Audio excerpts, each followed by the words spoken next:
दुनिया में इतना तगड़ा हकमैर मैंने किसी बीबी का नहीं देखा। हजरत उम्मे सुलैम, हजरत अनस बिन मालिक की वालदा, इनके शौहर मौजूद नहीं थे, इंतकाल कर गए। तो हजरत अबू तलहा अंसारी कहते हैं कि मैं निकाह करना चाहता था।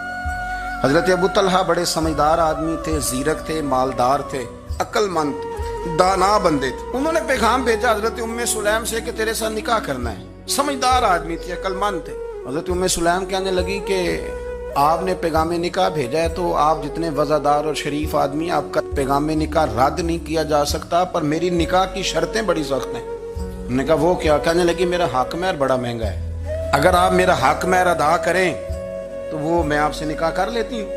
हजरत साबित रदी अल्लाह ताला अन्हु फरमाया करते थे, दुनिया में इतना तगड़ा हक महर मैंने किसी बीबी का नहीं देखा, और इतना खूबसूरत भी नहीं देखा जितना हजरत उम्मे सुलैम का हक महर है। हजरत अबू तलहा कहने लगे, बीबी तू हक महर बता, तेरा क्या हक महर है? देखो उन लोगों का ईमान कितना मजबूत था, ताल्लुक कितना गहरा था। उम्मे सुलैम कहती है हक महर दे दो, और जो लफ्ज उन्होंने बयान किए वो इतने शानदार हैं कि वज्द करने को दिल करता है।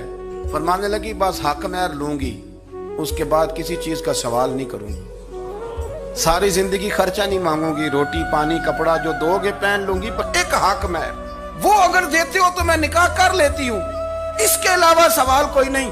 हजरत अबू तलहा कहने लगे बीबी बता तो सही हक महर क्या? तो रो पड़ी, कहने लगी तू गैर मुस्लिम है, मेरे नबी का कलमा पढ़ जा, यही मेरा हक महर बन जाएगा। तू हुजूर का गुलाम हो जा, मैं सारी जिंदगी रोटी नहीं मांगती, मैं किसी शय का सवाल नहीं करती, मैं गरीबी में जीऊंगी, मैं थोड़े पे गुजारा करूंगी, पर मेरे रसूल का कलमा पढ़ जा, ये मेरा हक महर बन जाएगा। आप यारो इस दर्द को समझो ना, तू कलमा पढ़ जा। हजरत अबू तलहा कहने लगे मैं भी दीन के बड़ा करीब था, लेकिन तेरा सच्चा और सच्चा जज्बा बताता है कि दीन सच्चा है। फरमाने लगे तू अब निकाह कर चाहे ना कर, मैंने मुस्तफा का कलमा पढ़ने का फैसला कर लिया, मैंने फैसला कर लिया है कि अब मैं नबी पाक का कलमा, और मेरी ये शर्त नहीं कि तू निकाह करे चाहे न करे, ये वो वाहद हक महर है। एक बीबी ने हक महर लिया है कि तू कलमा पढ़, तू कलमा पढ़ और मैं तेरे साथ निकाह। अल्लाह करे अब भी बीबियां हों जो कहें कि पहले नमाजी बन, कुरान मजीद याद कर।